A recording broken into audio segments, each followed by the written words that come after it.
Entre los años de 1244 y 1257 se publicó la voluminosa obra enciclopédica Speculum Maius del dominico Vicente Bouvet, una obra incardinada en el veloz avance del aristotelismo latino de mediados del siglo XIII que, en conformidad también con los acontecimientos parisinos, nacimiento de la universidad y condenas al aristotelismo, presentaba un acentuado perfil aristotelizante sin que ello sea obstáculo para la incorporación de otras autoridades muy disímiles con el objetivo de unificar criterios especulativos y científicos. Sobre este respecto y con la intención de avanzar sobre el tema propuesto, nos detendremos en la introducción al libro primero de la sección Speculum Doctrinari. Allí se declara la necesidad de investigar la totalidad de la naturaleza conforme con la manera humana de restaurarla. En este sentido, Vicente dice: porque la misma restitución o restauración de la creación es llevada a cabo y finalizada por modo de doctrina. También esta parte, llamada no sin inocencia Speculum Doctrinare, pues incluso, lejos de toda duda, es así manifiesto en la doctrina que pertenece a la salvación temporal del hombre o a su protección o recuperación espiritual, acorde con lo que a continuación ampliamente declararemos. Por consiguiente, aquí se considera del siguiente modo las doctrinas o artes. En primer lugar, sin duda, sobre todas las cosas en universal, lo cual indicaría su descubrimiento y origen, y luego sus formas, y también sobre el modo de estudiarlas y aprenderlas. Luego, en cambio, sobre los singulares en particular. Estas son palabras de Vicente. Sobre esta declaración de principios se despliegan 8 capítulos que atañen a la explicación de la miseria humana, el error y la codicia, los padecimientos de los justos y el origen de los bienes y males del alma y el cuerpo.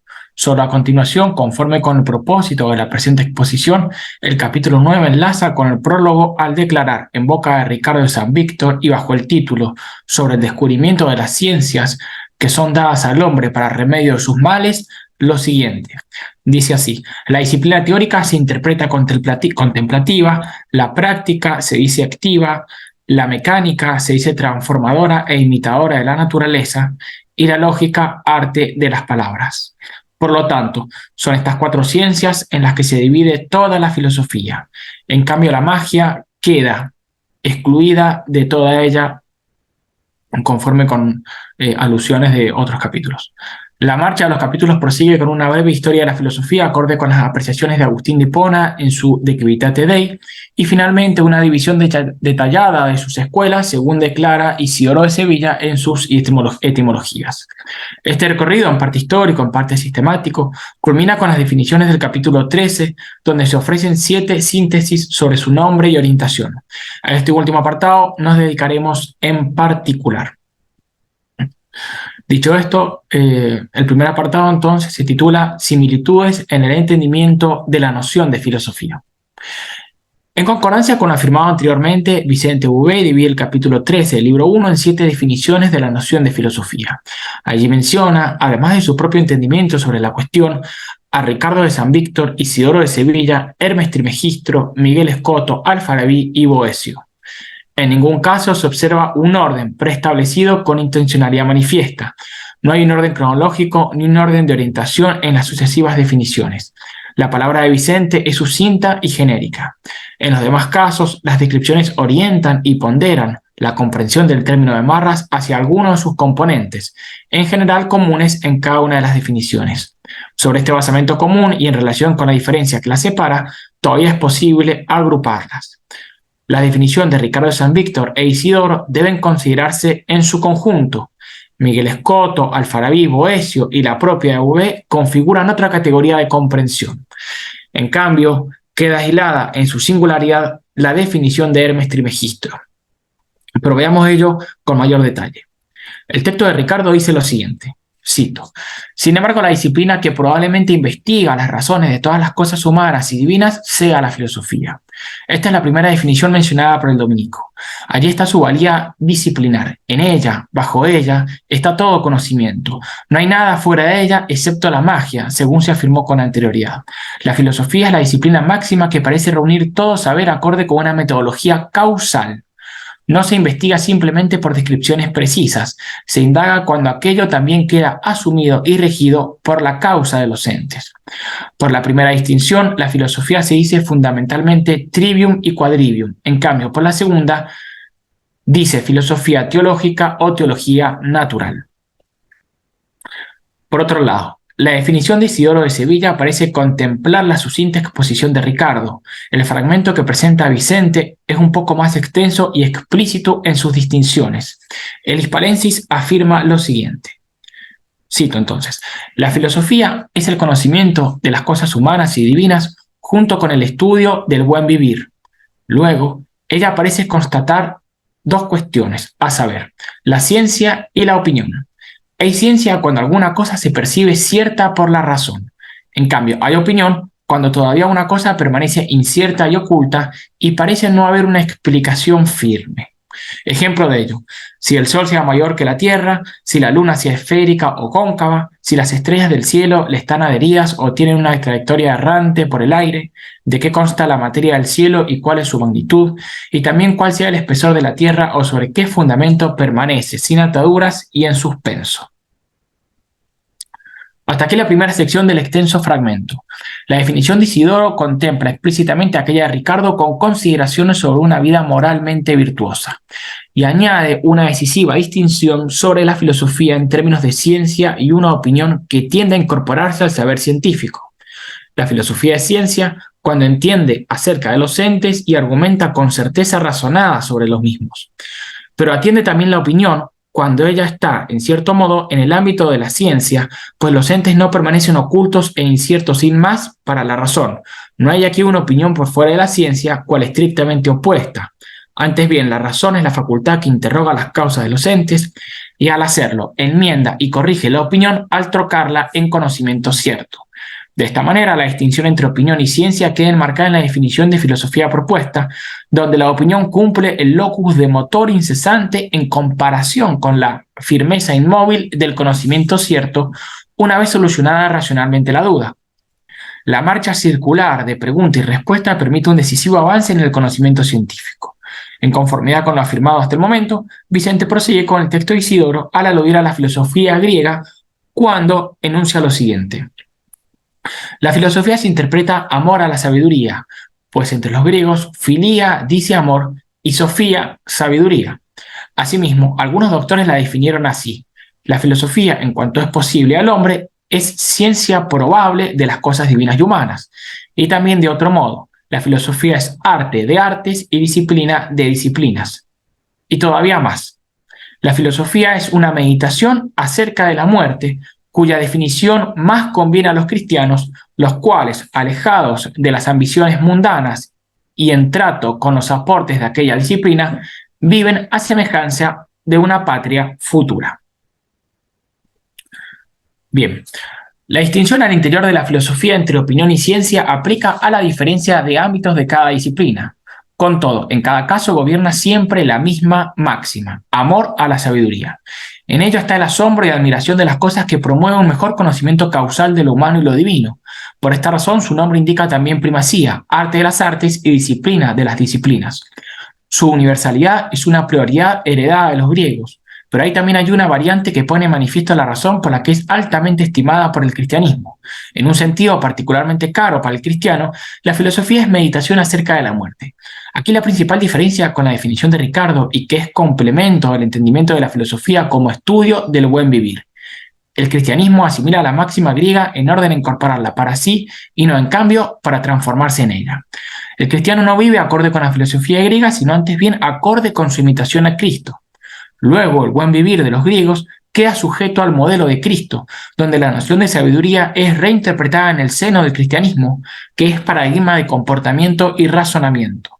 Por consiguiente, la misma definición griega de amor a la sabiduría no solo recoge aquella del entendimiento causal, sino incluso conduce a una meditación cristiana sobre una vida virtuosa, siendo esta última a la vez principio rector de vida. A las definiciones de Ricardo e Isidoro le continúa la singular comprensión de Hermes Trismegisto en su texto Asclepius, de profusa lectura a lo largo del medioevo. De controvertido origen greco-egipcio entre los siglos II y III, y para el caso que nos ocupa, el fragmento dice lo siguiente, o sea, el fragmento que recupera Vicente.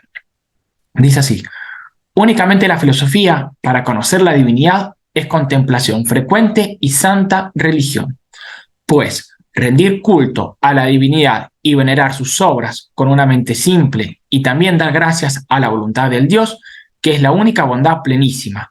Esta es la filosofía que no ha sido violentada por ninguna desviada curiosidad malsana del alma. Para el entendimiento de Vicente, la selección de la definición de Hermes supone ante todo aceptación.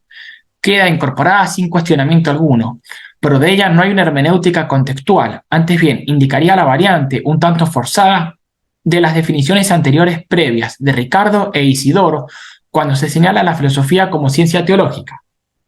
La filosofía es camino de purificación para el alma en unión contemplativa con el Dios. Ahora sí conviene decir el Dios del cristianismo, o sea, para la comprensión de Vicente. Opera aquí y siempre una resignificación cristiana del fragmento. La filosofía teológica concibe a Dios como bondad purísima y plenísima, ante la cual el hombre busca congraciarse. Para el entendimiento puro del alma limpia, Dios se manifiesta fin de la contemplación y sentido de santa religión. Ante este sentido místico de la filosofía, donde la vida virtuosa griega se transforma en virtud cristiana y finalmente en purificación total del alma y contemplación de Dios, aparece, despojada del ropaje místico, la definición y explicación de Miguel Escoto, y con él se abre camino a la última categoría de comprensión más genuinamente aristotelizante, en la que quedan comprendidas también, según se afirmó supra, las posiciones de Vicente, Alfarabi y Boecio. A su vez, el extenso fragmento de Escoto dice lo siguiente. Cito así: la filosofía, según Aristóteles, es ciencia de todas las cosas. Por consiguiente, afirma que la ciencia que se indaga de cada cosa está contenida bajo la filosofía, que es ciencia de todas las cosas. En cambio, Isaac Israelí, en su librito de Definitionibus, coloca dos descripciones de la filosofía.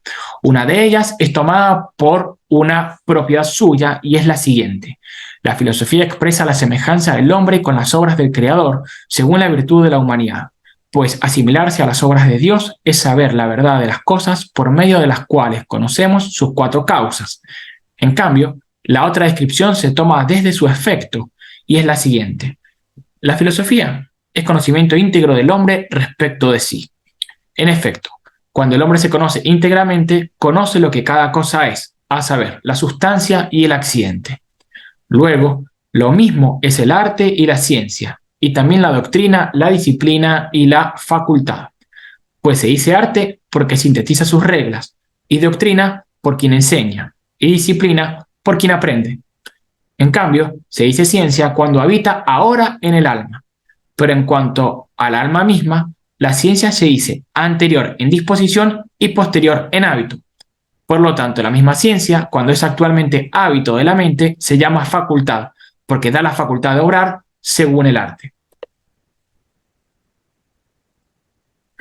Con Miguel Escoto se insiste nuevamente en la nota de universalidad y cristianización de la filosofía. A ello se añaden dos precisiones. Por un lado, la investigación aristotélica de las causas material, formal, eficiente y final es sinónimo de asimilarse íntegramente a Dios a través del resto de la creación. Conocer racionalmente la naturaleza creada es imitar la sabiduría de Dios. Esta es la expresión de la filosofía como macrocosmos. Complemento de ella es la filosofía como microcosmos, donde se dice que el hombre se conoce cabalmente y al hacerlo conoce como por aprehensión intelectual inmediata lo que cada cosa es. Este movimiento desde lo interior a lo exterior, desde la totalidad del alma racional hacia las cosas, culmina y expresa un cristianismo del lenguaje aristotélico. La sustancia y el accidente son los dos términos elementales que explican la composición del universo. Y así, en ambos modos, la totalidad de la creación está para el hombre, quien mediante la filosofía la conoce completamente en su verdad. Las palabras que continúan la exposición de Escoto están sintetizadas parcialmente en la definición del propio Vicente Huguet. La distinción entre ciencia, arte, doctrina, disciplina y facultad explicitan los modos en los que la filosofía dice la existencia y esencia de las cosas en sí y para el hombre. Luego, la ciencia o filosofía, importa destacar, se dice hábito mental en cuanto a facultad de obrar según el arte. Esta es la expresión de la que parece valerse Vicente al aportar su propia comprensión de la filosofía al enunciar lo siguiente: Dice así: el arte es la reunión de los principios, es decir, de las reglas por las que tiende a un mismo fin. Por lo tanto, las reglas del arte son sus principios. Ellos indican no solo el conocimiento de las causas aristotélicas, sino incluso su aplicación en la totalidad de la naturaleza. Y en cada caso su aplicación es conforme con lo que cada ente es. La exposición de Vicente precede y anuncia el fragmento de Alfarabi. El filósofo de Damasco se explaya en la noción de filosofía en términos de arte. Allí dice: puesto que en todo arte, sea activo o especulativo, liberal o factivo, hay generalmente reglas para quienes comprenden todas las cosas o muchas de ellas, entonces de ahí se sigue que el arte estudia tales reglas. Todavía más, también para esto son descubiertas, para que por medio de ellas se conozca todo lo que cae bajo el dominio del arte y no que por azar se acepten en lo que no le corresponde o bien que se rechacen en aquello que sí es de su dominio, ya que por ellas, nos precavemos y así no nos equivocamos por azar en otra cosa. Y esto también se aplica a las artes mecánicas, en las que hay un instrumento por el que apresamos cosas, y si por azar en algo nos equivocamos, entonces está verbigracia, la regla que se llama plomada, por poner un ejemplo de la mecánica, en el arte de la fabricación. La filosofía es arte de 4 ámbitos, donde cada arte tiene sus propias reglas, pero en nada contradictorias consigo mismas ni con las propias de las demás. La filosofía reúne en sí todas las reglas de cada arte, permite en virtud de ello su interacción, no confunde ni mezcla las reglas de una con respecto a la otra. Hay una compleja armonía de reglamentaciones donde un arte asiste al otro y donde hay uno en particular que es primero en dignidad. El arte especulativo es superior al liberal por incluir la física y la metafísica. El liberal, en cambio, expresa las artes lógicas del trivium y las matemáticas del quadrivium. En ambos le continúan las artes morales y finalmente las artes fabriles o mecánicas. Este esquema presenta la totalidad de ámbitos de la filosofía y su manera de comprender la totalidad del mundo creado. Sin embargo, la explicación de Alfarabi carece, acorde con el fragmento presentado por Bouvet, de la debida ponderación de la noción de existencia de entes. En el contexto del filósofo de Damasco está supuesto. Sin embargo, este aspecto es brevemente ilustrado por Boecio al decir lo siguiente: la ciencia es la fuerza comprensiva de las causas por las que y en razón de las que algo tiene ser. Luego, suele llamarse sabiduría a aquello que, en la medida que haya buenas consideraciones, corresponde, se le adecue por naturaleza. Bien, cierro entonces el texto con la siguiente afirmación. La definición de Boecio sobre filosofía expresa sintéticamente su carácter científico. La filosofía es ciencia. Esta última definición está en consonancia con la totalidad de las autoridades previas en las que se describe su carácter epistémico.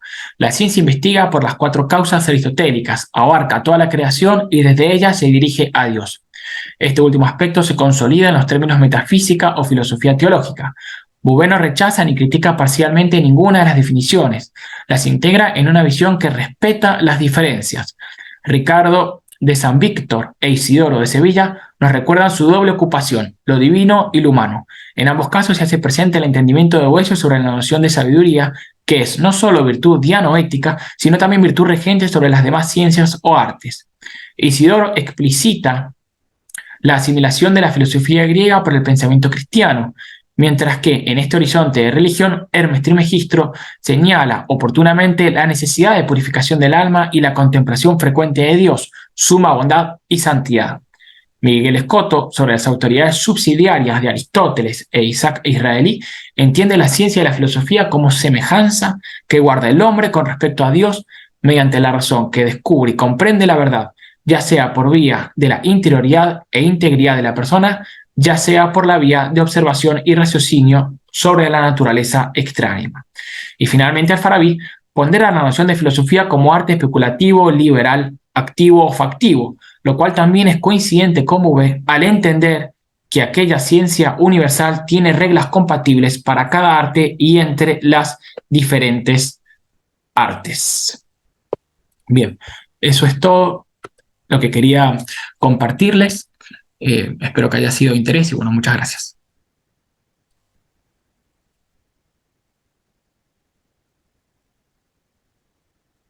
No sé.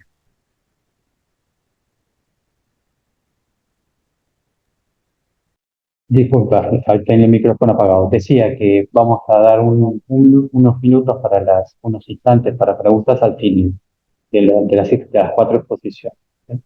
Con lo cual pasamos ahora a Estefanía Sotocorno, que está aquí presente, así que le damos la bienvenida. Ahora le cedo los auriculares, le pido que hable fuerte porque si no puede que se escuche bien. Estefanía Sotocorno estudió filosofía en la Universidad Nacional de Mar del Plata de Argentina. Eh, Luego se doctoró en la Universidad Nacional de 3 de Febrero, también de Argentina, junto con Cajo Fari, y es profesora de Historia del Pensamiento en la Universidad Nacional de 3 de Febrero, conocida en Argentina como UNTREF, y investigadora también de la Universidad de Buenos Aires. Así que le damos la bienvenida. Te dejo aquí mi asiento.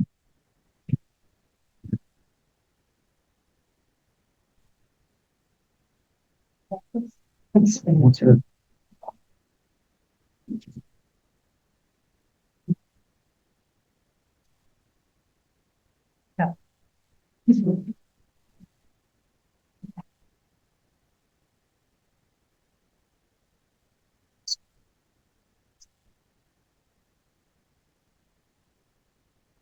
Ahí va bien. Está el micrófono activado.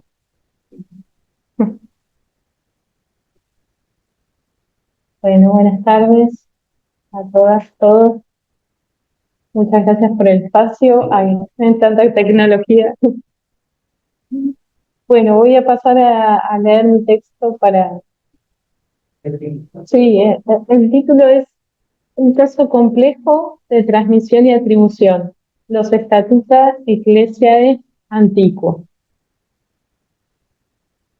La obra atribuida a Genadio de Marsella se articula a partir de una clave de composición acumulativa o compilatoria antes que creativa, configurando unos materiales de consulta especialmente aptos para ser utilizados e igualmente susceptibles de ser pasados por alto como tema específico de estudio. Un claro ejemplo de esto lo constituye su catálogo sobre los hombres ilustres, referencia obligada cuando se alude a sujetos pertenecientes al horizonte cultural cristiano del siglo V, como se puede apreciar en los textos de patrología desde el siglo XVI hasta nuestros días. Asimismo, sobre los dogmas de la Iglesia y este texto del que vamos a hablar hoy, los estatutos, son colecciones de dogmas, cánones y noticias relacionadas con determinadas posiciones heréticas.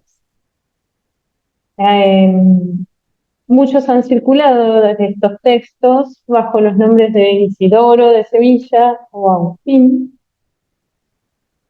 y Jerónimo en algún caso también.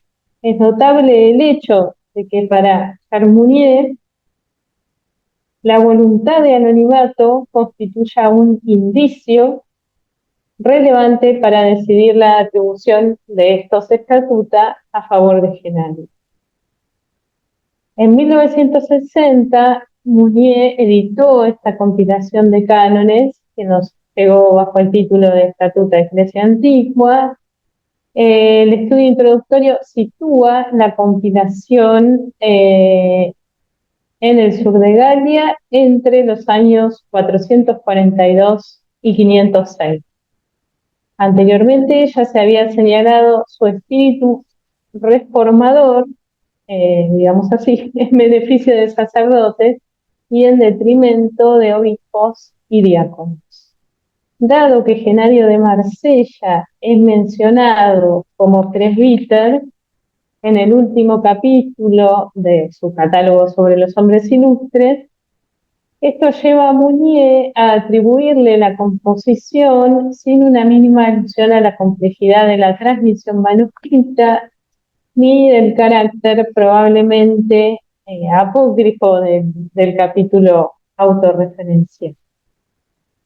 Bueno, voy a decir algo ahora acerca de similitudes formales, digamos que no son una prueba demasiado contundente para esta atribución, El apoyo argumental para su posición recae principalmente sobre el relevamiento de supuestos parentescos estilísticos y dogmáticos entre los estatutas, o mejor, su introductoria profesión de fe y la obra genadiana que conservamos. En principio, el recurso a las semejanzas no parece ser una prueba decisiva. En muchos casos, los términos de la comparación se observan de manera aislada antes que en sus contextos discursivos inmediatos, o bien se han tomado en consideración las concepciones dogmáticas antes que su plasmación léxico-sintáctica. En este terreno, parece al menos discutible que el expediente tenga algún valor para delinear la filiación del escrito, puesto que son numerosos los textos del mismo período que incluyen símbolos y en cuya letra podrían rastrearse otros tantos vestigios de aparente familiaridad. Símbolo acá me refiero en relación a los textos relacionados con profesiones de fe, ¿no? En este sentido, se pueden mencionar los trabajos de Agustín, de Rufino, de Bacchiario, quizá un poco menos conocido, cuya circulación en los territorios del sur de Galia, bueno, ha sido comentada abundantemente por los historiadores. Sintomáticamente, Mounier alude al pasar a la influencia que estos materiales han ejercido sobre la producción de Genadio, eliminando el peso autónomo que pueden revestir como evidencia en este marco argumentativo. Igualmente cuestionable es el hecho de que Mounier pretenda confirmar la autoría de estos estatutos, extendiendo el censo de similitudes a un texto como la Epístola de Fide, cuya atribución a Genadio está muy lejos de ser segura. Ya Caspari había descartado la asociación entre este escrito y el de Genadio de Dogmaticus Ecclesiasticis, así como la identificación de ambos con la profesión de fe que Genadio se habría visto compelido a remitir al Papa Gelasio, de acuerdo con la noticia final de su catálogo de hombres civiles. Antes bien, editó el escrito a partir de dos códices monaquenses del 9 y lo fechó en ese momento, teniendo en cuenta el tono anti-adopcionista de alguna de sus proposiciones. Además, lo ha considerado autónomo respecto de cualquier otra profesión de fe, atendiendo a su propia cadencia discursiva. Bueno, acá voy a pasar por alto algunas cuestiones formales para no perder demasiado tiempo en esto. Cabe mencionar las controvertidas datación y atribución de este credo. Sobre el fin del siglo XIX, Bern fijó la confección del escrito en el ámbito monástico de Lerán, comienzos del siglo V, atendiendo a evidencia interna y externa. La primera tiene que ver con preocupaciones heresiológicas, más precisamente antipriscilianistas, que se entienden como previas al estallido de la crisis nestoriana. La segunda pasa a través del discurso de diferentes actores del contexto leninense, tales como Hilario, Vicente, familiarizados con el pensamiento de Agustín, cuyo epígono más conspicuo será Cesario de A. En 1911, Morán publicó una suerte de, puesta en cuestión de los resultados de la investigación, donde sostiene que la evidencia interna es insuficiente para situar el texto con la precisión espacio-temporal deseable, siendo tan breve como impersonal, los enunciados de corte dogmático podrían proceder de varios contextos. Con todo, hay unos pocos aspectos sobre los que la crítica se ha mostrado, unánime, a saber, que la pieza no es de Atanasio, a pesar de que lleva su nombre en muchos manuscritos y en el uso oficial, ha sido originariamente redactada en latín, no en griego, y es con seguridad anterior al periodo carolingio, como lo prueba la abundancia de manuscritos del siglo VIII que transmiten el texto de manera íntegra. Dicho esto, Morán desestima su posición anterior que vinculaba el credo con la figura de Cesario en base a la atribución heredada de los mauristas y puesta ahora en duda de un sermón que circulaba bajo el nombre de Agustín. La tesis a favor de Cesario, no obstante, contó con la adhesión plena de Leyé, así como con la aprobación más cauta de Turner, que es quien ha editado el texto. Finalmente, Morán destaca la relevancia en este escenario de dos instancias conciliares, Toledo, 633, que mostraría que el texto del credo es conocido en España, y Otán, en 663, testimonio de la difusión de aquel en dirección a la Galia. Tomando como un caso ejemplar el del Te Deum, afirma que si el texto se conoce plenamente durante la primera mitad del siglo VII, su origen podría remontarse con certeza a mediados del VI, contando siempre con los plazos necesarios de propagación. En ocasión de las Paddock Lectures del 62-63, Kelly ha subrayado el carácter didáctico del credo, sus implicaciones trinitarias y cristológicas, sigue las huellas de la composición de aquel hasta el monasterio de Lerán entre los siglos V y VI.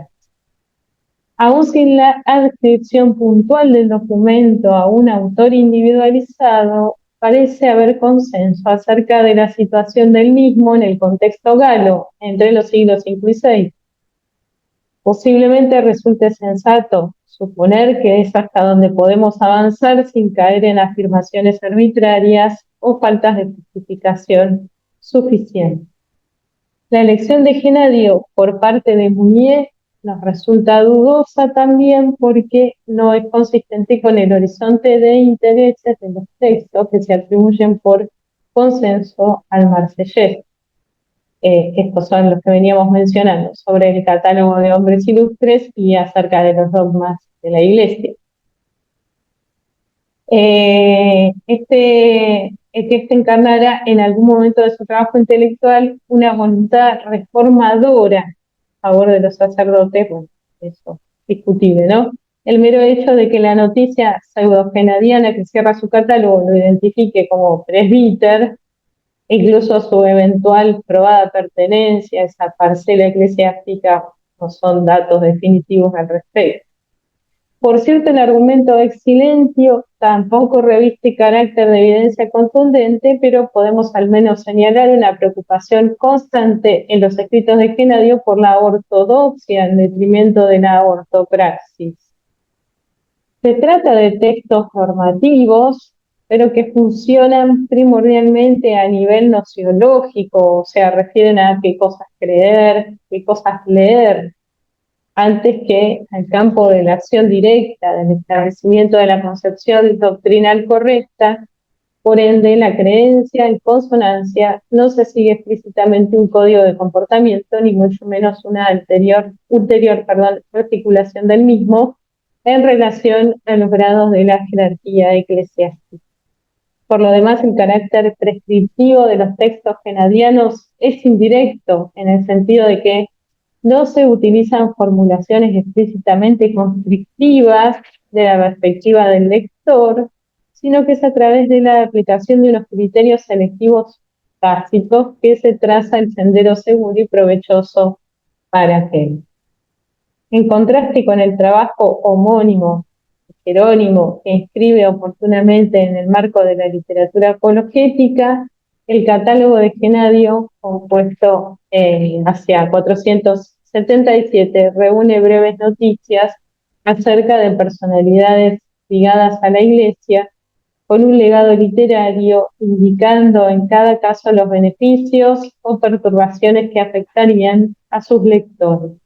Así traza el mapa de las lecturas convenientes en términos de ortodoxia y valor formativo dentro de la tradición monástica, apuntando a un lector modelo que compartiera su interés por la disciplina y la ascesis, destacando como referentes de esta línea los textos de Casiano, Vicente de Lerán, Fausto de Riet El catálogo genadiano se perfila en la oposición a la predestinación agustiniana floreciente en ámbitos monásticos, particularmente en el sur de la Galia a fines del siglo V, ligada a un modelo ascético particular donde el auxilio indispensable de la gracia se conjuga con el consentimiento igualmente imprescindible del libre albedrío. Concurrentemente se marcan desvíos o senderos sinuosos de la heterodoxia a evitar, donde Genadio sitúa a Pelagio y sus epígonos, aportando un matiz ulterior a su semblanza soteriológica. Parece pertinente, en cambio, colocar el texto acerca de los dogmas de la Iglesia en la tradición de los símbolos, datado entre los años 475 y 90, ha sido identificado erróneamente con una profesión de fe que Genadio se habría visto combinado a enviar a Gelasio, como decíamos antes. Sin embargo, su presentación en términos de símbolo parece más adecuada a la morfología, porque el tratado se ocupa de numerosos aspectos del dogma muy variados, en una formulación sucinta que favorece la memorización y posterior uso por parte del conjunto de los fieles, sin importar su nivel cultural. La selección temática que observamos en el tratado nos permite confirmar las tendencias antiagustinianas a las que aludíamos en el campo de la soteriología, así como el impacto de los escritos de Jerónimo, Casiano, Vicente, Fausto, además de ciertas tradiciones orientales conocidas por las traducciones de Rufino y del propio Género. Pues la datación de este texto explica además el énfasis de su autor en ciertas desviaciones trinitarias y cristológicas, sobre todo las arrianas. La misma textura del discurso refrenda esta divergencia, puesto que la adjetivación y expresiones desplegadas para ponderar el valor ético y literario de los objetos considerados no presentan puntos de contacto significativos. El corpus genadiano tampoco exhibe dispositivos discursivos tendientes a descalificar o a socavar la autoridad episcopal, y complementariamente faltan las marcas de un tratamiento diferencial dentro de la jerarquía eclesiástica para los sacerdotes que denatarían el interés sectorial de Genadio y, siempre siguiendo Mounier, su identidad con tanto que redactor de los estatutos. En todo caso, recordemos que, aun siendo obispo, el mismo Cesario impulsó una labor reformadora cuyas directrices son especialmente sensibles en la letra de los sermones y las disposiciones conciliares.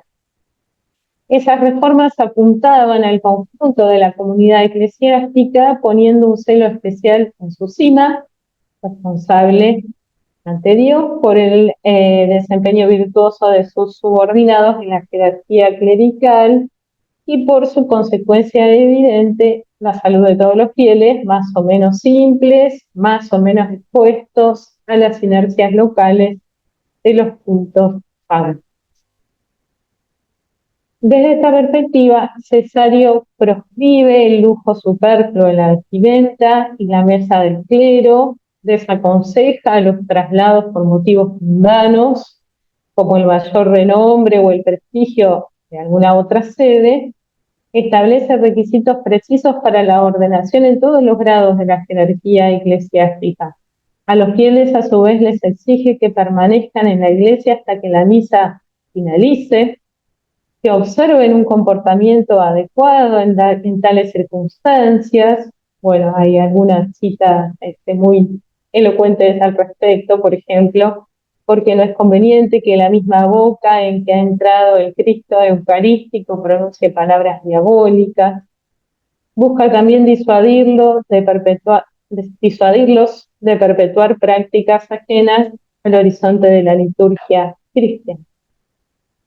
Además, es posible destacar al menos un punto significativo de divergencia muy clara entre la información que transmite el corpus por un lado y los estatutos y escritos de Cesario por el otro.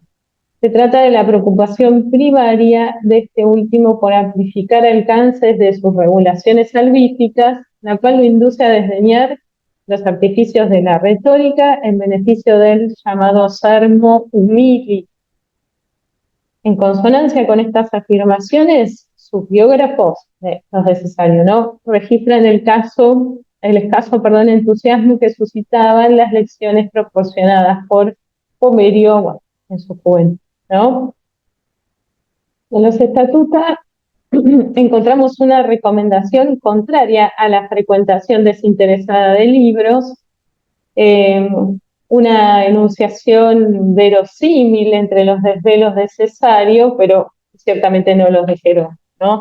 De hecho, si su catálogo de hombres ilustres se ocupaba puntualmente de la producción letrada de sujetos destacados y su interés principal pasa por advertir a sus lectores sobre el valor formativo encarnado en tales materias literarias, no son ajenas a su punto de vista las observaciones críticas del valor estético, así como las alusiones al bagaje cultural de los autores respectivos.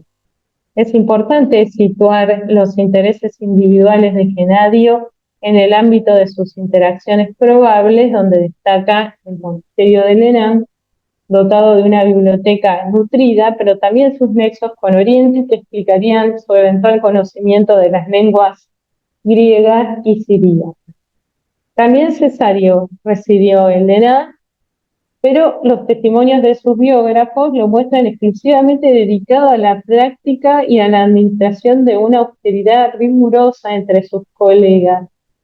Debido al empeño excesivo en la vía ascética, su experiencia monástica no se prolongó más de una década, luego de la cual fue capaz de hacer prosperar su programa de reformas espirituales gracias a sus habilidades de verdadero homo politicus, digamos. Cesario es un actor histórico influyente, como veremos en su biografía, correspondencia y testimonios relativos a las instancias conciliares de las que participó. Perteneció a una familia de la aristocracia galorromana cristianizada, radicada en territorio controlado por los burgundios, donde integró el clero local antes de trasladarse al monasterio de Lerán. Esta institución era renombrada por su disciplina estricta y el prestigio de sus integrantes, muchos de los cuales se desempeñaron luego como obispos. Como ellos, Cesario terminó sus días en calidad de titular de la sede de Arles, donde en su juventud había contado con la asistencia de un encumbrado pariente, Aeonio, su predecesor en el episcopado. Las circunstancias en que se celebró alguno de los concilios donde él participó, como el de Arles, contribuyen a la captación cabal de su perfil, digamos así, diplomático. Presidió el encuentro de obispos galorromanos, auspiciado por Alarico, por ejemplo. A partir del cotejo del conjunto de estas fuentes, hay dos cuestiones que emergen como evidentes conclusiones de este trabajo. Ya voy cerrando, que debo estar cerca del tiempo, ¿no? Bien. En primer lugar, que no hace falta ser sacerdote para escribir a favor de ciertas reformas que regulen el comportamiento de los obispos, así como del conjunto de la jerarquía eclesiástica, en vistas de la preservación conveniente y la transmisión oportuna del mensaje de las Escrituras a unos receptores que en general no se encuentran en las condiciones óptimas para asimilar estos contenidos, ya por sus carencias de formación, ya por las condiciones precarias de la existencia que los obligan a dedicar largas horas al trabajo físico antes que al hermenéutico, ya por la persistencia de un pasado reciente de signo, digamos, pagano, ¿no? El segundo punto tiene que ver con la tesis que se inclina a favor de Cesario a la hora de encontrar una atribución para estos estatutos. No está exenta de objeciones, pero podríamos decir que por lo menos tiene un grado de probabilidad mayor que la que se discute para el caso de Genadio. De hecho, tanto la posición social de Cesario como la red de conexiones que estableció desde su cátedra, a través de la cual canalizó sus propios intereses, constituyen un conjunto de producción verosímil para los cánones en cuestión, contrariamente a lo que sucede con el emplazamiento social y productivo que podemos recomponer para generarlo.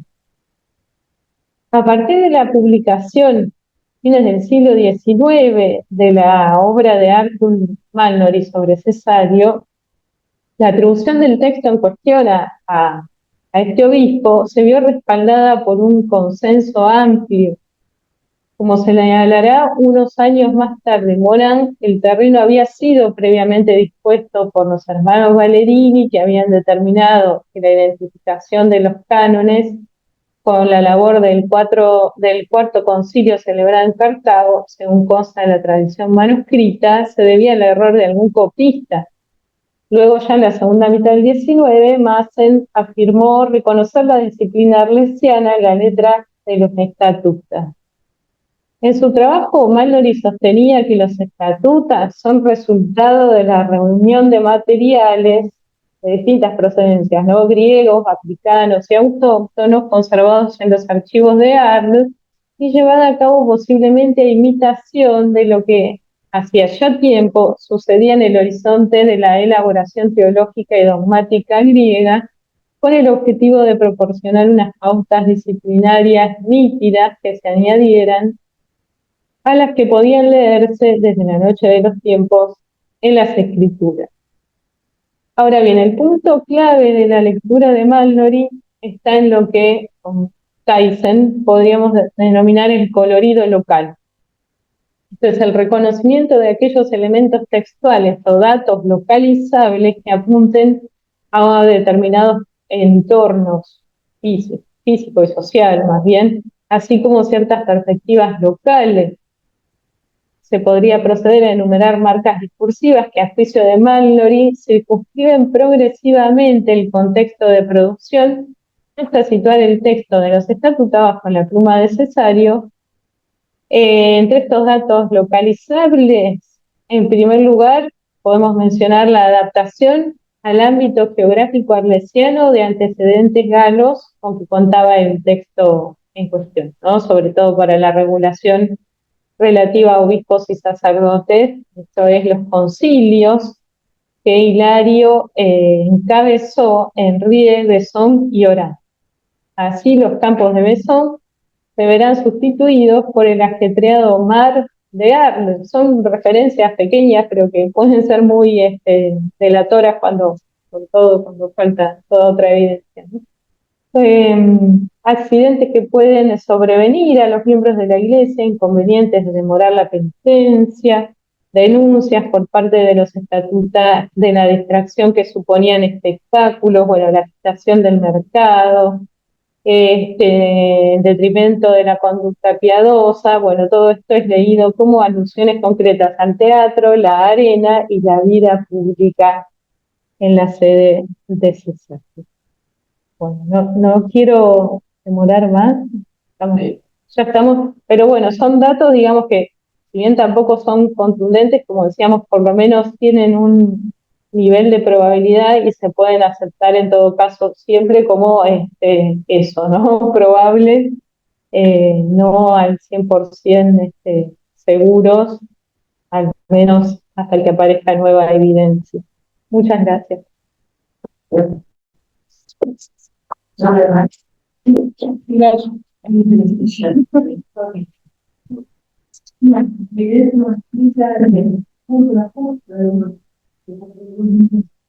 Sí, mejor, uno tiene que se pueda pensar y tanto la recomendaciones son carteles. No, no, gracias. Sí, bueno, sí. Bueno, no te conocemos realmente. Sí, bien, gracias. Bueno, muchas gracias. Gracias a usted. No te quiero echar, estamos con el problema de los auriculares. No. Bueno, muy bien. Vamos ahora a dar la... ¿Un minuto? Vamos a dar la bienvenida a Rodrigo Álvarez Greco.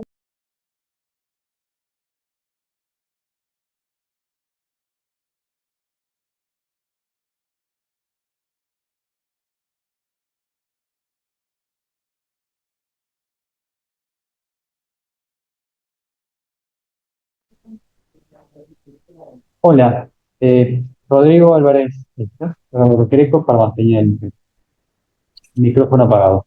Te damos la bienvenida. Buenas tardes. Rodrigo Álvarez, déjame que haga brevemente tu presentación. ¿Se escucha bien? No hay inconveniente con eso.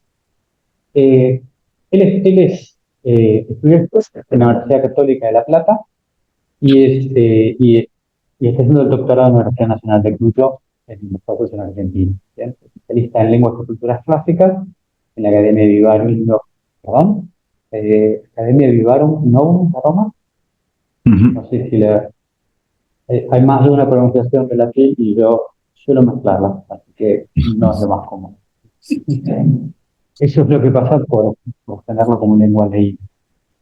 Así que bueno, bienvenido. Su ponencia es sobre Otón de Freising y su preponderancia en la recepción y difusión del aristotelismo en el ámbito germano-meridional durante el siglo II. Rodrigo, si te escucha muy bien, te damos la bienvenida. Bueno, muchas gracias. Gracias, Ignacio, Celina, a los organizadores y por supuesto también a los demás panelistas y expositores que han desarrollado sus temas hasta el momento.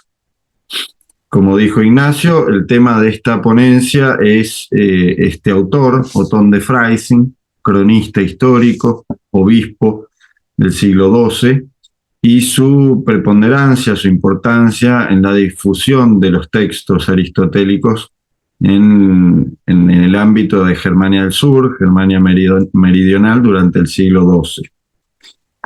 Vamos, por tanto, al tema que nos convoca. La trascendencia de Aristóteles en el pensamiento medieval occidental constituye un tema de profundo interés para la historia de la filosofía y por consiguiente para la historia de las ideas políticas. Desde su reaparición en el ámbito latino occidental, las obras del filósofo griego ejercieron una evidente influencia en el desarrollo del pensamiento escolástico y la teología bajomedieval. Ciertamente, su advenimiento tuvo todas las características de una verdadera revolución intelectual. Desde entonces, la preponderancia de Aristóteles se ha extendido de forma ininterrumpida hasta nuestros días, ejerciendo un influjo constante, determinante incluso, sobre el desarrollo de las ciencias y el modo de jerarquizarlas. Sin embargo, el proceso de recepción de Aristóteles en el medio europeo no fue uniforme ni lineal, sino que estuvo marcado por diversas etapas de traducción, interpretación y adaptación. Sobre esto hablaron algunos de los expositores que desarrollaron sus ponencias durante la mañana. El inicio de este proceso se sitúa en la llegada de las primeras traducciones latinas de ciertas obras aristotélicas durante la Alta Edad Media, destacando especialmente las versiones elaboradas por Boecio en el siglo VI. Este primer corpus de textos aristotélicos, compuesto principalmente por la hermenéutica y las categorías, fue denominado Logica Vetus y permaneció fundamentalmente inalterado hasta el siglo XII, sentando las bases para el estudio del filósofo hasta entonces. No obstante, fue en ese mismo siglo cuando se produjo un notable avance en la recepción de Aristóteles en el occidente latino, con la aparición y difusión de nuevas traducciones y comentarios, más fieles a los originales griegos y más completos en la integración de obras hasta entonces desconocidas.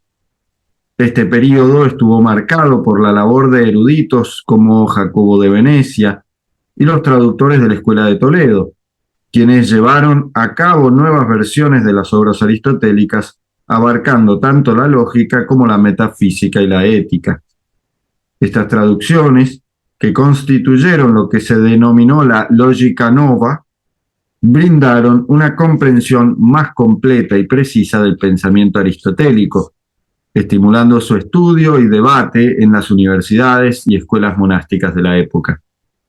En el presente trabajo intentaremos echar luz sobre la especial preponderancia que tuvo Otón de Freising, filósofo y cronista, en la recepción y difusión de la lógica nova en el ámbito de la Germania meridional. Existe un testimonio de su principal discípulo y continuador, el canónigo Raewin, acerca del papel jugado por su maestro en la transmisión de la lógica nova, para la cual estaba ubicado temporal y espacialmente en un punto clave. A su vez, nos interesará también indagar brevemente acerca de las posibles vías de comunicación entre este autor y los traductores de Aristóteles del siglo XII. Finalmente, intentaremos establecer hasta qué punto Otón de Freising fue determinante en la difusión de la lógica nova y, por ende, si podemos considerarlo un autor de transición, situado exactamente entre el simbolismo germano y la escolástica. El mundo medieval anterior a la escolástica tiene un carácter simbólico alegórico insoslayable, que debemos tener presente para mayor beneficio de nuestro análisis.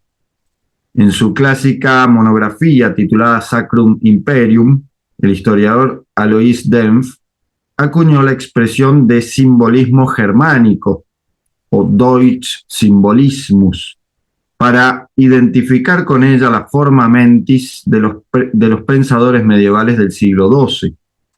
A su juicio, este movimiento intelectual es la máxima manifestación del arte simbólico, que podría sintetizarse como la tendencia a interpretar el significado de las cosas visibles en relación con una realidad trascendente. Cito a Dempf. Este es el camino intuitivo de las visibilia ad invisibilia. La escolástica, como exégesis de la escritura y del mundo según la categoría causal y final, es una metafísica científica que procede de motivos indirectamente religiosos. El arte simbólico es una disposición inminentemente espiritual y religiosa, y se convierte en simbolismo con la intención de penetrar hacia el sentido único del mundo e interpretarlo exclusivamente de forma simbólica. Fin de la cita. El simbolismo, por lo tanto, se define a sí mismo como spiritualis intelligencia, es decir, intelección sagrada, espiritual y religiosa de todas las cosas en el significado total de una realidad suprema. Podríamos afirmar que, a grandes rasgos, esta fue la idiosincrasia intelectual que predominó en Occidente hasta el siglo XII, momento en el cual finalmente encontró su clímax y su eclosión definitiva. Lo paradójico, por tanto, es que dicho apogeo de la mentalidad simbólica coincide con los primeros síntomas del cambio, justo en la antesala de la revolución aristotélica. En su trabajo La filosofía en la Edad Media, Etienne Gilson nos señala que, abordado de forma integral y en conjunto el movimiento intelectual del siglo XII, se presenta como el exordio de un tiempo nuevo en la historia de la cultura cristiana, pero también como la maduración en Occidente y principalmente en Francia del pensamiento patrístico latino que la Edad Media había heredado del Bajo Imperio. Esta suerte de ambivalencia comienza a manifestarse en ciertos indicios intelectuales de lo que implicarán los siglos subsiguientes. El principal de estos síntomas es el de un creciente tecnicismo conceptualista que otorga una importancia fundamental a la razón raciocinante, la ratio. Es entonces cuando cobran relevancia los escritos del Estagirita, redescubiertos precisamente a mediados del siglo XII por las diversas vías de comunicación y difusión de los nuevos traductores. Cito a Gilson. Se ve, pues, cómo se va definiendo cada vez más claramente la tendencia que muy pronto pondrá la autoridad de Aristóteles en competencia con la de San Agustín. Efectivamente, no solo la teoría aristotélica del conocimiento toma posesión de un número cada vez mayor de inteligencias, sino que hasta parece que el espíritu de Aristóteles ha sido presentido ya desde mediados del siglo XII. Fin de la cita. ¿Cuándo y cómo penetraron en Europa aquellas nuevas obras de Aristóteles?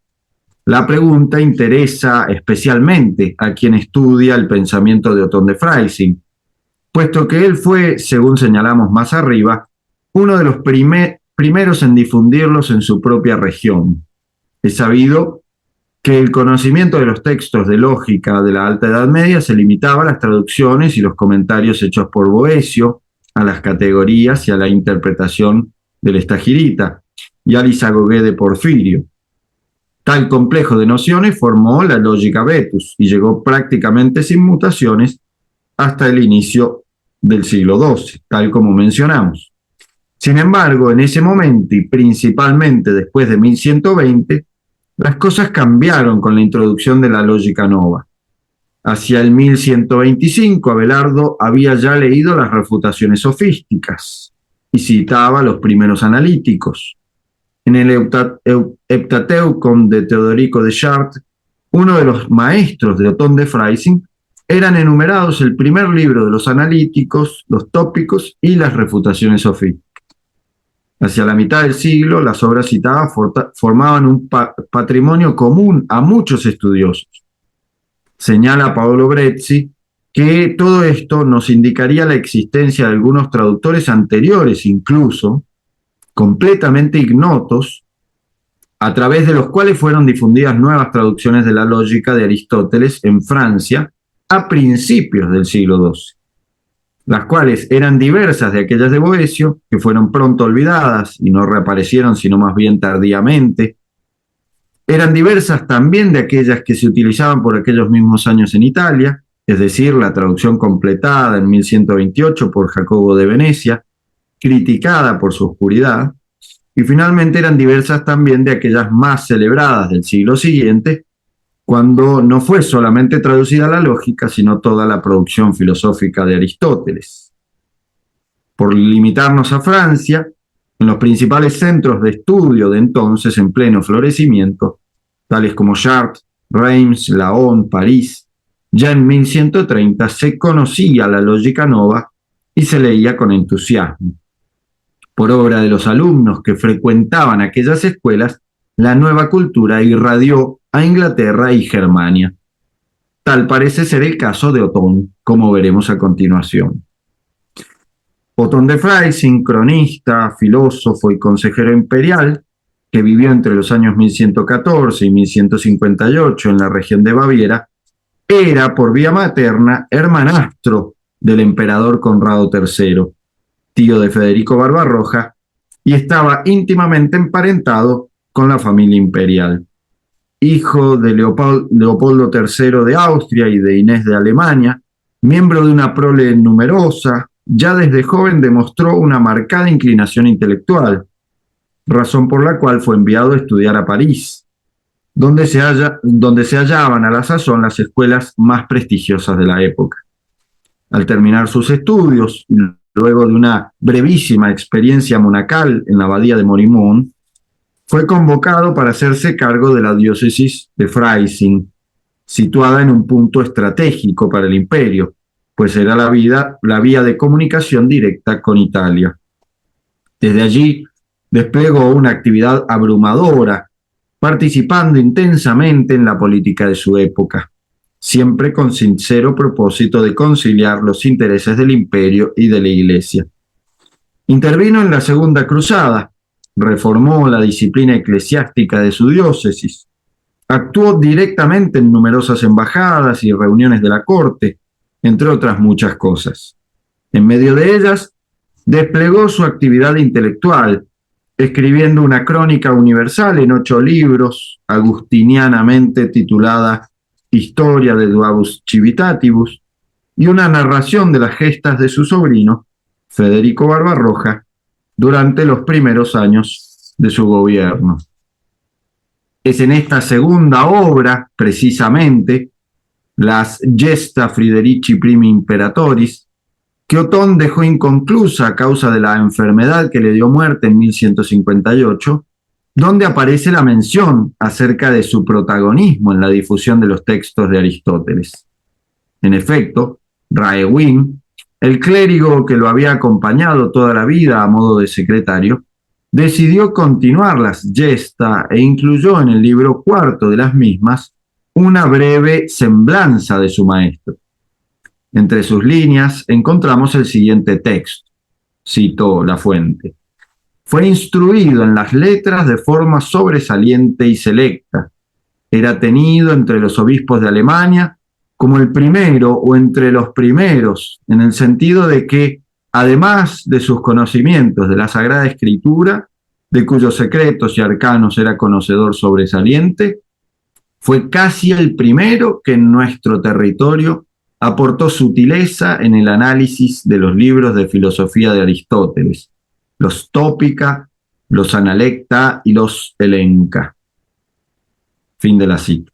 Para Raewyn era una conclusión inevitable que este hombre de erudición superior a la media destacara en solitario entre los obispos alemanes, no solo por el profundo conocimiento que Otón tenía de las escrituras y su capacidad exegética, sino también porque fue casi el primero, fere primus, dice el texto, en llevar a Germania los tópicos de Aristóteles, las analíticas y las refutaciones sofísticas.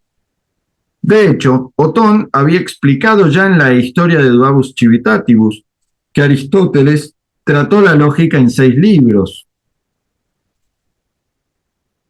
y no solo fue capaz de nombrar los componentes de todo el órganon de la lógica nova, ¿no? Categorías, hermenéutica, analíticos primeros, tópicos, analíticos segundos y refutaciones sofísticas, sino también de reproducir su contenido en palabras claves y citar textualmente una traducción latina de las refutaciones.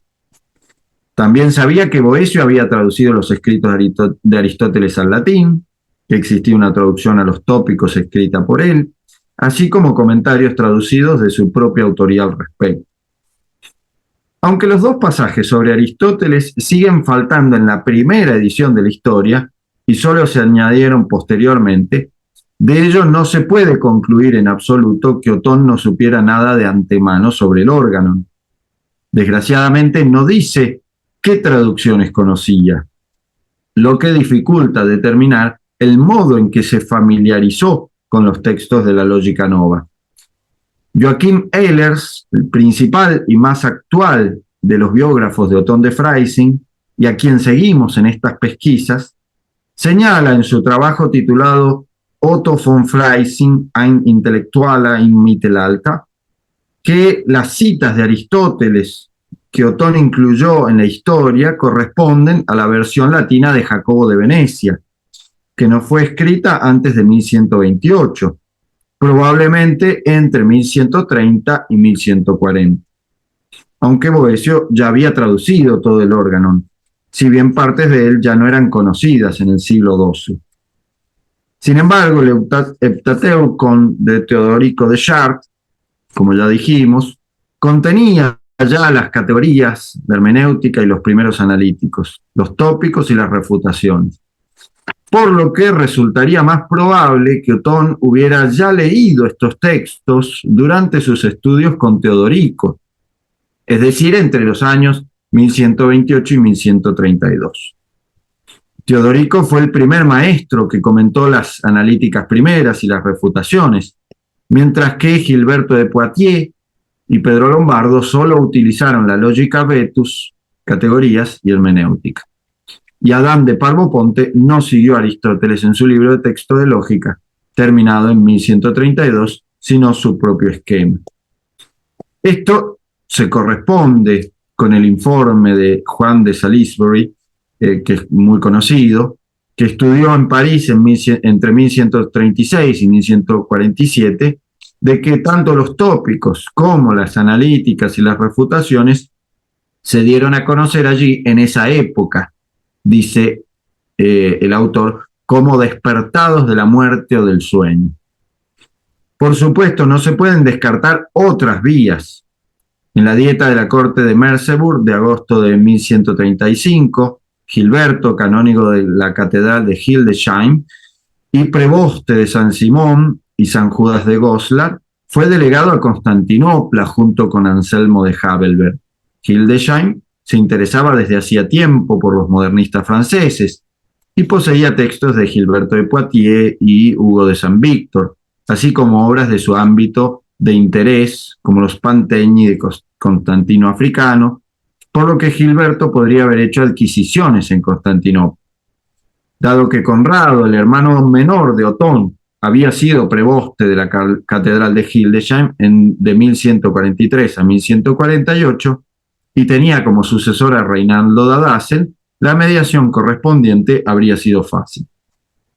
En el curso de las negociaciones de alianza con el emperador Manuel I, Conrado III envió un emisario a Constantinopla en abril de 1145, encabezado por el obispo Embricón de Würzburg, a quien acompañaban los hermanos Berno y Richwin, fundadores del monasterio cisterciense de Ebrach, colonizado por Morimond y apoyado por Conrado III, que hizo enterrar allí a su esposa Gertrudes en 1146. Este Embricón preparó la boda del emperador Manuel con Berta de Sulzbach, celebrada en enero de 1146 en Constantinopla, y dice sobre él Otón de Freising: luego permaneció allí algún tiempo para promover este y otros negocios del imperio. Quiso volver a casa honrado con muchos regalos de los griegos, pero murió en Aquilea durante su viaje de regreso en noviembre de 1146. Otón describe a Embricón como un hombre inteligente y culto, vir prudens et literatus. Lo conocía bien, ya que ambos habían coincidido en las reuniones de la corte en Frankfurt, Ratisbona, Constanza, y también habían estado juntos en el séquito del rey en Nuremberg, Ratisbona y Bamberg. Había, por tanto, suficientes conexiones con la corte imperial bizantina, sobre todo porque Teodora Comnene, sobrina del emperador Manuel I, se había casado con Enrique Jasormigot en 1148 y era, por tanto, cuñada de Otón. ¿Sí? Bueno, fueran cuales fueren, las vías de comunicación por las cuales arribó la traducción latina de Jacobo de Venecia a manos de Otón, no parece haber dudas de que éste ya había conocido el órgano anteriormente, con gran probabilidad durante sus estudios en París. La precisión y extensión de su síntesis de la Logica Nova que introdujo en la historia de Duabus Civitatibus es testimonio suficiente del entusiasmo y la dedicación con las que leyó a Aristóteles durante su juventud, todo lo cual parece corroborar el testimonio de su discípulo Raewin acerca de la relevancia de su maestro en la recepción y difusión de Aristóteles en todo el ámbito germano meridional. Habiendo llegado hasta aquí, se nos imponen una serie de conclusiones necesarias. La primera es que, tal como hemos visto, el arribo de las nuevas traducciones de Aristóteles, llamadas Logica Nova, supusieron un cambio notable en los estudios y ámbitos intelectuales desde mediados del siglo XII. Que ese cambio comenzó a operarse en Francia, sobre todo en París, y que a través de diversos profesores y maestros de prestigio, los cuales comenzaron a utilizar los textos del filósofo con cada vez mayor asiduidad, este interés se expandió hacia las demás regiones de la cristiandad. La segunda conclusión es que precisamente este parece ser el caso de Otón de Freising. Habiendo cursado sus estudios en París durante los años 1128 y 1132, es probable que allí haya tenido sus primeros contactos con los textos de la Logica Nova y que se haya dejado influenciar por el creciente interés en las obras de Aristóteles. Este entusiasmo lo habría llevado a ser uno de los primeros en introducirlas en la Germania meridional, precisamente desde que asumiera la sede episcopal de Freising.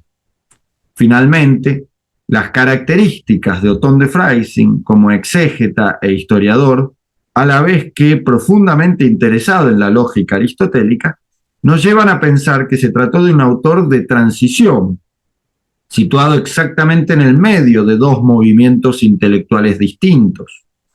Uno que estaba a la sazón en su apogeo, el simbolismo germánico, el otro que comenzaba a surgir en diversos puntos del occidente latino, propiciado específicamente por el redescubrimiento de Aristóteles, la escolástica. Fiorella Bergagni, en un estudio comparativo entre Otón de Freising y Abelardo, señala lo siguiente acerca del primero. Cito: Otón hace suya esta visión del mundo y subraya todavía más la fusión entre la experiencia del intelectual y la del monje, del momento especulativo y el anhelo claramente religioso. Realiza, en efecto, un feliz sincretismo entre las dos posturas, equilibrándolas y amalgamándolas con sabiduría. Sabe, pues, captar la tensión positiva que ofrecen las dos concepciones, la filosófico-escolástica y la místico-simbólica, integrando ambas en su obra. Fin de la cita. Tal como vemos, Otón parece haber sido el punto de encuentro de diversos movimientos y líneas de su tiempo, así como supo equilibrar y armonizar las mejores características del simbolismo germánico y la tradición exegética patrística con los requerimientos y las exigencias intelectuales de su época. Así también, recordemos, supo armonizar los intereses del imperio con los de la Iglesia, equilibrando aquellas demandas que le venían por mandato familiar con aquellas otras a las que había ajustado su espíritu, educado en medio del entusiasmo general por la reforma gregoriana. Como señala Paolo Brezzi, refiriéndose a la historia, Otón de Freising resulta ser, por todo lo dicho, un hombre bisagra, que conecta en sí mismo diversas vías de intereses e ideas. Y termino con una cita de este historiador italiano.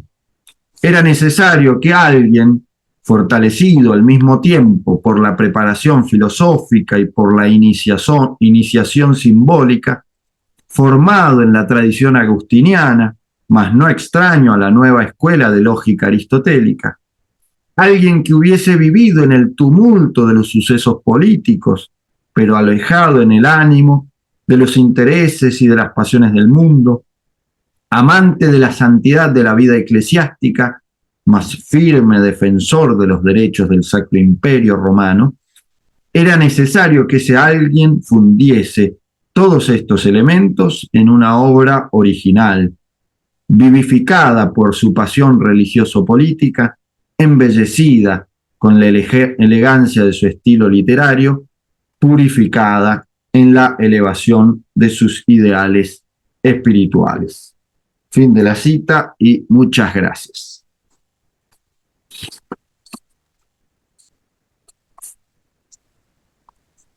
Muchas gracias a ti, Rodrigo. Y bueno, nosotros tenemos un tiempo breve para algunas preguntas, algunos de los cuatro expositores. En este caso, tenemos dos que vienen del área de la filosofía y dos que vienen del área que vienen de la historia. Luego, en los trabajos van mezclando todas las disciplinas y es algo muy, no, pero la verdad que es muy bueno que haya gente de historia y agregan un matiz de rigor que viene bien. Así que muchas gracias. Bueno, no sé si tendrá algún comentario, Celina. Pues, yo tenía dos pequeñas cosas. Una para saber que se agradece de alguna hora. Después nos contó, muy interesante, creo que es un caso más que muestra en la reconstrucción de los internos de la iglesia. Esto debido a una manipulación de los textos, incluyendo las traducciones. Sobre todo, escribieron en siríaco o en griego koiné, en los primeros siglos tuvieron iglesias primitivas que se han hecho reconstrucciones, muchas veces sobre la base de extrapodar datos de la Biblia, de los Hechos de los Apóstoles o de la lo cual no está mal, en principio es simple, pero no debe ser muy bueno. Entonces ya preguntaron, desde el punto de vista de los estudiosos, un porcentaje de credibilidad o de posibilidad de la reconstrucción de toda la llegar estas informaciones que tienen una historia tan compleja y que siempre se siguen añadiendo materiales, porque desde otro punto de vista, lo que también observo para muchos investigadores y sobre todo para algunos teóricos, las reconstrucciones teniendo manipuladas. Y esto me parece a mí erróneo o por lo menos peligroso porque condiciona las construcciones no geológicas y no permite ver lo que para mí, es un hecho. Es decir, las reconstrucciones de la iglesia primitiva están muy sesgadas a lo largo de muchos siglos de intereses ideológicos que hacen por lo menos peligroso tomarlos como índices más o menos seguros. Quería plantear ese tema. Bueno, rápidamente, con respecto a la ponencia de hoy, me pareció sumamente interesante. Yo simplemente quería plantear que Olivier, bueno, siempre se lo ha considerado un continuador, parte de la escuela franciscana, etcétera. Sin embargo, pareciera que es una figura, no digo que no tenga que ver con la tradición franciscana, yo no, sería absurdo, sino que me parece que más bien hay una cierta tendencia a través de los estudios de texto de considerarlo como un autor docente, en el sentido de que está mirando más allá de la tradición de Francisco y de la primera escuela franciscana, un nuevo mundo que ya no tenía tanto que ver con los frailes, que empezaba a ser un mundo religioso, digamos así, gobernado o regido por la jerarquía eclesiástica que se hacía cada vez más fuerte, no solamente en Roma, sino en los reinos.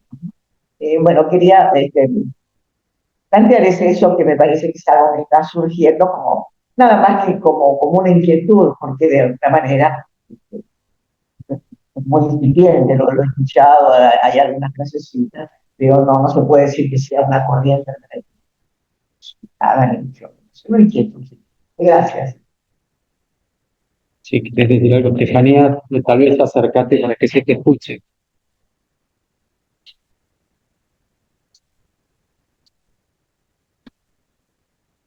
Si me tienes por acá, por favor. Muy bien. Gracias, Celina. Muy interesante la acotación compleja, pero voy a intentar decir algo. Bueno, en principio creo que últimamente sí se ha empezado a trabajar con mayor conciencia a nivel de las tradiciones manuscritas que son muy complejas para los textos. Yo me especializo sobre todo en el latín del periodo tardoantiguo, ¿no? Creo que filtran igual los sorry. Pero es algo que sucede también con los textos griegos más tempranos, por supuesto. Pero me parece que toda esa elaboración más compleja que se hace a nivel de ediciones críticas no llega después, o no, al menos tampoco, digamos, se refleja en los textos que se traducen y se publican sin demasiada anotación al respecto, porque las traducciones, bueno, eso veo sobre todo en español, pero creo que en italiano o francés también sucede, cuando son simples traducciones, no digo simples por menospreciar el trabajo, porque es mucho trabajo también, pero cuando no aparece el texto latino o no aparece el texto latino con un aparato crítico de notas, se pierde mucho de vista todo el trabajo de reconstrucción que hay atrás y como dice Celina, ese trabajo siempre es hipotético, entonces se da por sentado que ahí está la obra fija de tal o cual sujeto, que además la noción de autoría también es muy compleja en el mundo antiguo, temprano, medieval, bueno, por la propia circulación de libros y por la propia, digamos, concepción de los sujetos al respecto, ¿no? Bueno, simplemente eso eh, creo que es algo eh, que todavía hay que trabajar por acercar a los lectores de traducciones al menos esta conciencia de que los textos no están así dados, ¿no? Desde la antigüedad como hoy los manejamos ya con los libros cerraditos, ¿no? Y prolijitos. Gracias. Gracias. ¿Quieres comentar? Bienvenido. Bueno, eh, no sé si se me escucha bien, pero primero que todo, muchísimas gracias por ese comentario. No sabría dar una respuesta precisa a esa pregunta, en qué sentido dar una respuesta respecto del punto que usted manifestó, ¿no es cierto? Pero lo que sí es cierto, lo que no se puede negar es que, en general, Olivier es un autor que asombra muchísimo por la originalidad de su postura. Siempre uno lo trata de asociar a los franciscanos, y está, porque, por ejemplo, rechaza la teoría de la iluminación.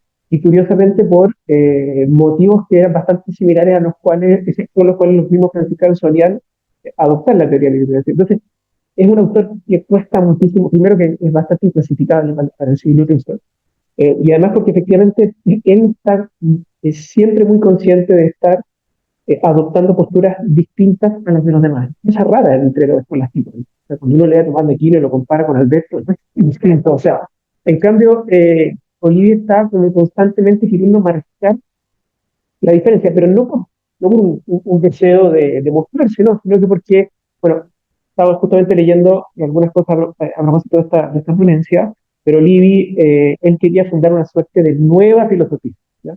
Una suerte de nueva filosofía donde perdón. Sí, totalmente de acuerdo que él es consciente de lo que están haciendo en su época para la filosofía. De hecho, es así. Mi pregunta se orientaba con respecto a eso, es estar más estudiado, más analizado la preocupación de Olivier por la nueva. Si no, mi idea era seguir de alguna manera, yo también vislumbrando, y tengo mis dudas de si le gustaba, temo que no.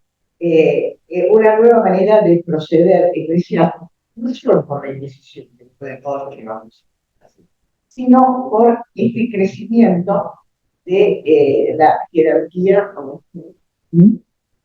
y también en la medida en que ellos se iban independizando del patronato de los emperadores. También ellos iban siendo más grandes. Ahí se preguntaba más secretamente mi pregunta. Si Olvi, más allá de lo que él pensaba, que no se han hecho muchos consejos, tenemos así, digamos. Claro. Si de alguna manera, mirando esta historia, no nos podríamos considerar como un goce, que tiene siendo consciente, si hay cosas diferentes, en teórico, también no, de alguna manera eso no está conectado con una conciencia de que empezaba a haber una nueva iglesia. Y curiosamente, pertenece a una época en la que también aparecen propósitos místicos, ¿verdad? Y también de los la iglesia dominada por la jerarquía, ¿no? Por la jerarquía, una iglesia más ocupada, a la cual sí, dije, como la isla por el que llama la justicia femenina, en el sentido de que era una iglesia que hacía burocracia de los que es un lugar más de número. Sí, claro, es justamente eso lo que yo decía que no me atrevería a responder con mucha certeza, pero precisamente en este intento de hacer una nueva filosofía estaba incluido también, entre otras cosas, por ejemplo, defender una forma de entender. Voy a poner un ejemplo. El concepto de bien común como algo que resulta de una suerte, voy a buscar un término una fórmula que tal vez no es es un poco anacrónica, pero como una suerte de orden espontáneo contrariamente a una idea de una planificación de arriba hacia abajo. Entonces, yo no me atrevo a hacer un juicio que de alguna manera implique que esto ya, es claro, pero yo diría, sí, sí, Una mujer es una canción. sí, no, pero yo creo que va por ahí, o sea, yo diría que no me atrevería a afirmarlo con mucha seguridad, pero yo he estado trabajando, por ejemplo, el tema de la usura y el precio justo en Olivi. Efectivamente, se ve como si en la formulación de este tipo de teoría estuviese asumiendo la idea de un equilibrio espontáneo, ¿sí? La idea de que el equilibrio social es un resultado espontáneo que no se planifica de arriba abajo, sino que surge a partir de las relaciones que van generando las personas. ¿Ya? Claro, tengo que tener cuidado con el concepto de orden espontáneo, por supuesto, pero algo así. Hay algunos autores que incluso lo han sostenido sistemáticamente. Eh, pero en fin, no digo nada más. Eso, muchas gracias por el comentario. ¿Sí? Bien, con esto damos por terminada la revisión. Yo me quedé con un par de preguntas que me hubiera gustado hacer a los que están presentes virtualmente, pero no será. Les damos las gracias